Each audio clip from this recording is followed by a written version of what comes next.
السلام عليكم.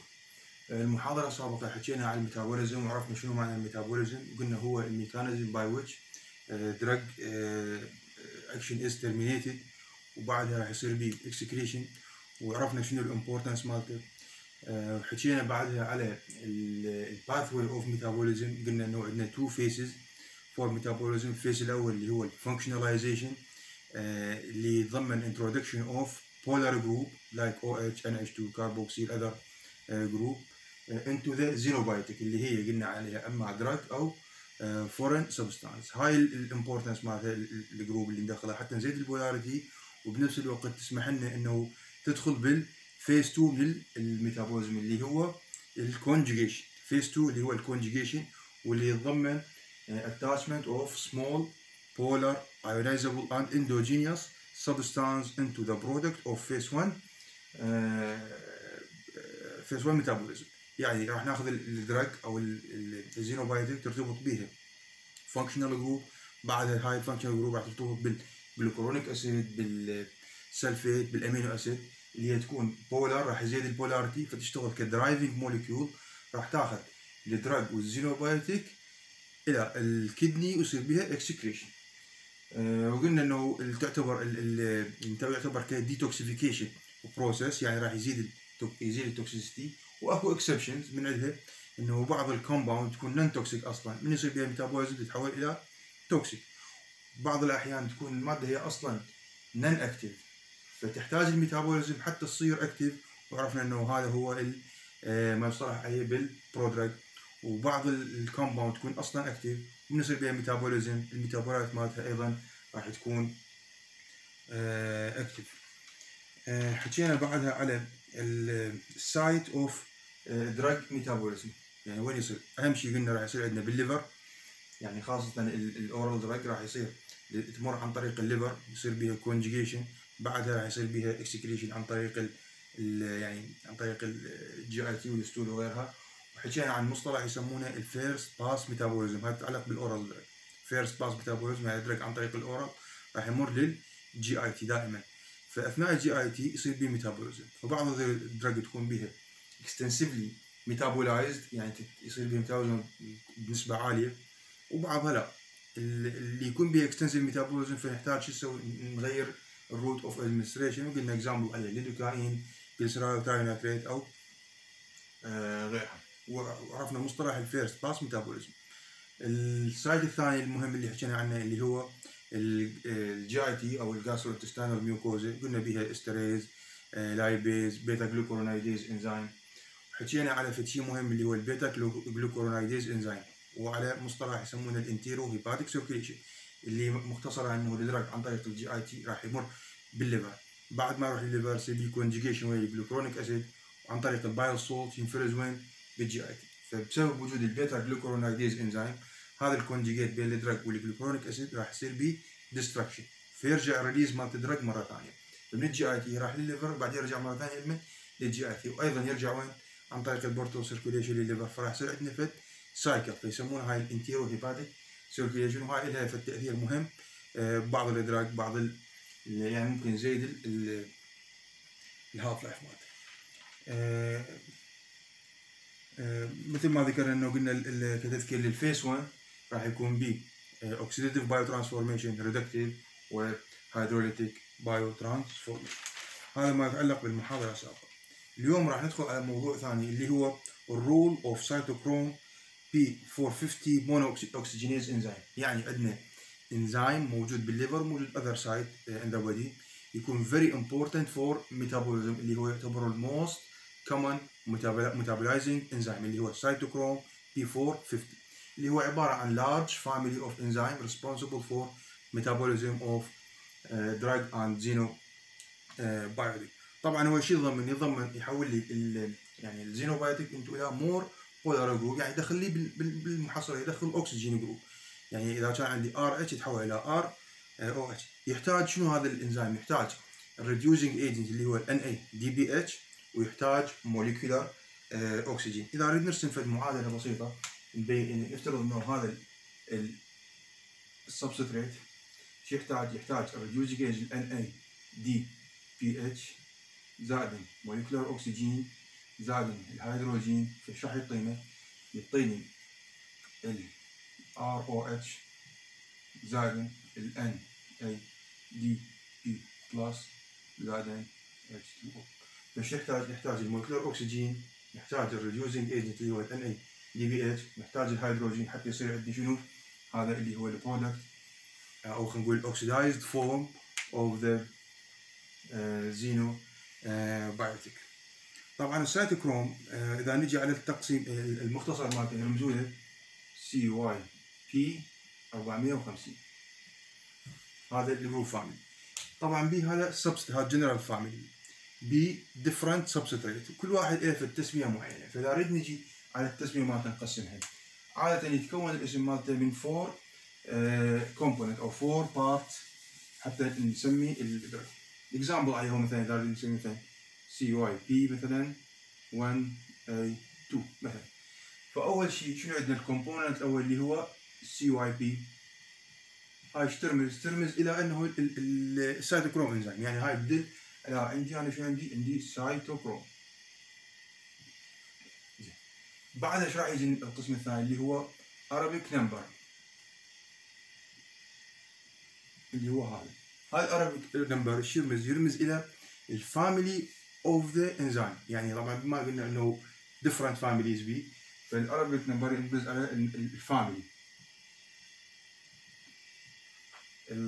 القسم اللي بعده اللي هو الكابيتال لتر، هذا اللتر اللي موجود عندنا. الكابيتال لتر مثل ما موجود عندنا اي ممكن بي او غيرها، هذا يشير يمثل لي السب فاميلي.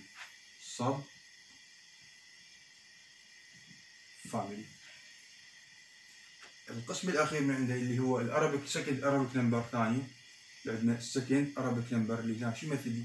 هذا يعطيني السبيسيفيك انزيم.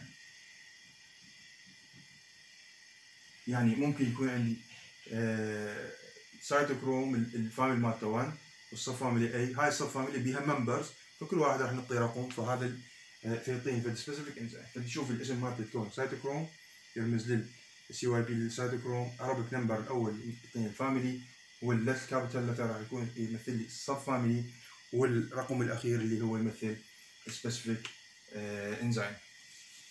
هاي التسميه مالته. ليش نسميه سيتوكروم P450 450؟ طبعا هذا 450 لانه الفرس ايون اللي بيه، طبعا بالسيتوكروم راح نرجع له بعدين نشوف يكون بيه فرس ايون Fe زائد 2. فهذا Fe زائد 2 من يرتبط، شافوه من يرتبط ويا الكربون مونوكسيد غاز، يعطيني كومبلكس. هذا الكومبلكس الابزوربشن مالته، الماكسيمم ابزوربشن مالته باليوفي لايت راح يكون بال 450 نانو متر. فهذا الفرس ايون اللي موجود بالسيتوكروم انزيم يرتبط ويا الكربون مونوكسيد راح يعطيني كومبلكس ابزوربشن مالته بال 450 نانو متر، فلذلك سميناه بالسيتوكروم P450. فحكينا انه قلنا يحتاج المولكيولر اوكسجين ويحتاج الريديوزنج ايجنت اللي هو ال NADPH. هسه هو اصلا السيتوكروم من يتكون؟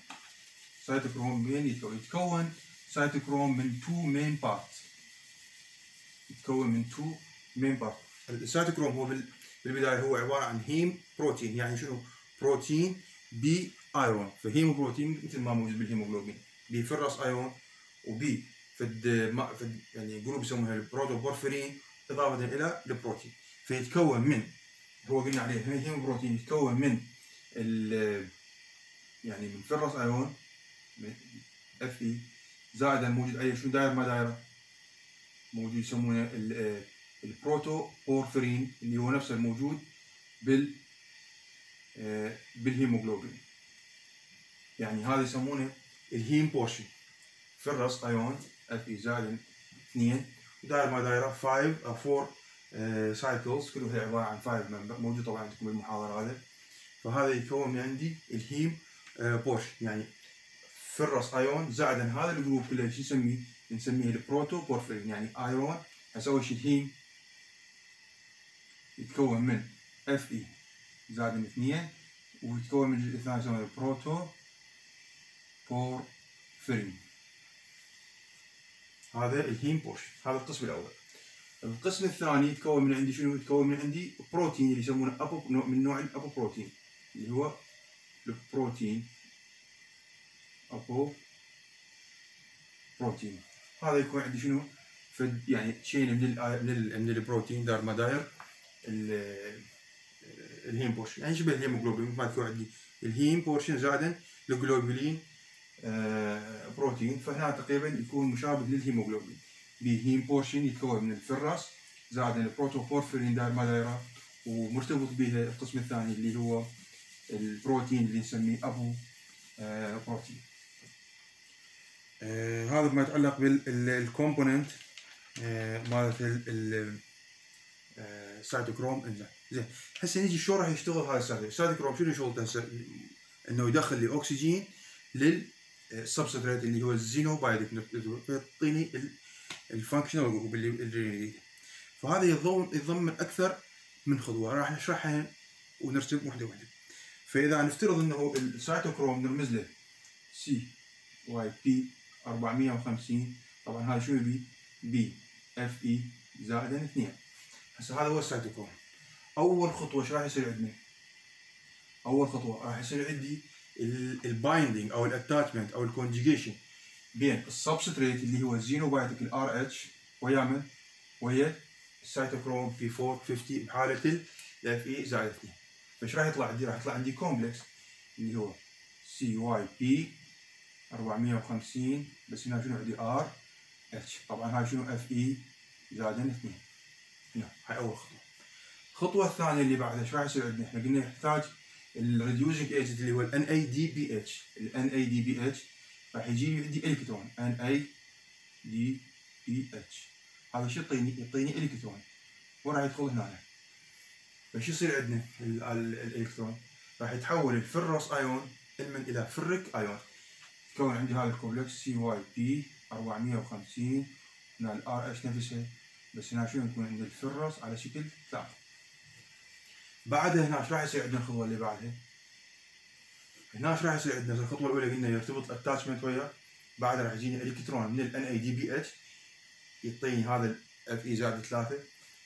بعدها ايش راح يصير عندنا؟ يجي لي الاكسجين هنا الاكسجين ايش قلنا؟ نحتاج ال NADPH ونحتاج موليكولر اوكسجين اللي هو الأوتو، راح تجي تدخل هنا. فايش راح يصير عندنا؟ راح يصير عندنا هذا الانترميد الكومبلكس اللي هو سي واي بي 450 ار اتش، وهنا ايش راح يصير عندي؟ او 2. طبعا هنا نفس الشيء الاف اي زائد 3 راح يصير نفس. الخطوه اللي بعدها ايش راح نحتاج؟ راح يجي لي عندنا هنا شنو؟ الخطوه اللي راح يجي عندنا الهيدروجين. نحتاج قبلها نحتاج شنو؟ نحتاج هنا الكترون ثاني راح يجي منين؟ من ال NADPH. نفس هذا الكومبلكس راح يرتبط ويا NADPH يعطيني الكترون. فشو يصير عندنا هنا؟ هذا الالكترون الاف اي زائد 3 راح يرجع شو يصير؟ يتحول الى فرس، والاكسجين يصير يسمونه الاكسجين داي انايون او يسمونه البيروكسيد. فراح يصير عندي هالشكل الكومبلكس مالته سي واي بي 450 ار اتش، بس هنا راح يصير او ماينس 2، وهنا الايون شنو؟ اف اي زائدا 3. الخطوه اللي صار عندنا شنو؟ الاتاتشمنت، بعدين يدخل لي الكترون هنا يتحول الى اف اي زائد 3، بعدين الاكسجين يرتبط، وهذا الاكسجين بعد ما تجيني اكسجين ثاني فيتحول الكون الى يسمونه البيروكسيد انترميديت. هنا ايش راح يجينا؟ راح يجينا بعد الخطوه راح يدخل لي الهيدروجين مثل ما شفنا بالمعادله. قلنا نحتاج هيدروجين اللي هو 2H بلس. هاي الهيدروجين ايش راح يسوي؟ راح تدخل هنا بالرياكشن ويطلع شنو؟ يطلع عندي ووتر مولكيول H2O. يعني هاي الاثنين هيدروجين تدخل هنا راح تاخذ وحده من الاكسجين اللي هنا، هاي O2 طبعا، راح تاخذ وحده من هاي الاكسجين تطلع على شكل ماي H2 منها ومنها اكسجين يطلع الووتر. فشنو يبقى عندنا؟ يبقى عندي الاكتيف سبيشيز اللي هو راح يكون اف اي زائد 3 ومرتبط ب اكسجين او ماينس، يعني اكتيفيتد اوكسجين، يعني يكون فيري انكتيف. فراح يكون عندنا هنا سي واي بي 450 هنا ار اتش مرتبط ب، وهنا راح يصير عندنا بيها اكسجين وحده بس طبعا هنا الايرون نفس الشيء اف اي زائد 3 هم ذلك يسوي اف اي زائد 3. هنا هذا يكون فيري اكتف فيري يعني نشط جدا بسبب الاكسجين راديكال موجود هنا. شو راح يصير عندنا هنا؟ راح يصير ترانسفيرنس اوف ذيس اوكسجين، هاي الاكسجين ايش بيها؟ راح تنتقل من انها تروح للسبستريت، يعني راح يصير هاي الاو تجي هنا مقعده. فايش يطلع عندنا؟ يطلع عندي هنا ار او اتش. شنو اللي يتبقى من عندنا هنا؟ راح يرجع عندنا السيتوكروم بي 450 اللي هو بدينا به يعني سيتوكروم بي 450. طبعا هنا راح يصير اف اي زائد 2. فشو يصير عندنا؟ يصير عندي يطلع الار او اتش على شكل السبستريت، وهنا يطلع عندي الريجنريشن اوف ذا سيتوكروم انزين. فاذا نرجع نلخصها انه السيتوكروم راح يرتبط ويا السبستريت يعطيني السيتوكروم سبستريت كومبلكس. بعدها الخطوه الثانيه راح يدخل هاي الالكترون يحول لي الفرس الى فريك ايون. بعدها يرتبط الاكسجين يتكون شنو عندي؟ يتكون عندي هنا هذا الاكتيفيتد الموجود عندنا هنا. بعد راح يطلع ال NADPH الكترون موجود عندنا، يدخل الكترون ثاني ويتحول طبعا هنا فرق ايون مو فرص، راح يصير عندي ريدكشن بيها يتكون سيتوكروم بي 450 RH بس هنا شنو؟ وبيها 2 اكسجين ماينس. الخطوه اللي بعدها راح يكون عندي يدخل هيدروجين يطلع على شكل ووتر موليكيول، راح ياخذ اكسجين وحده من هذين الاثنين يطلع على شكل ووتر وتكون عندي هذا الاكتيف سبيشيز اوف اوكسجين او ماينس. هنا راح يصير الاكسجين تنتقل للار اتش يطلع عندي ار او اتش ويطلع عندي السيتوكروم بي 450 يفري هنا على شكل اف اي زائد. هذا اللي ما يتعلق بالسيتوكروم انزين. طبعا هاي نهايه المحاضره الثانيه. المحاضرات السابقه ان شاء الله البعد الجايه راح نبدي بناخذها جروب باي جروب. نزلنا محاضره واحده هي يعني على شكل وورد، هي المحاضرتين على جزء واحد، ونزلنا ان شاء الله هاي المقاطع المصوره. ان شاء الله الموضوع واضح لكم. اذا اكو اي سؤال او اي استفسار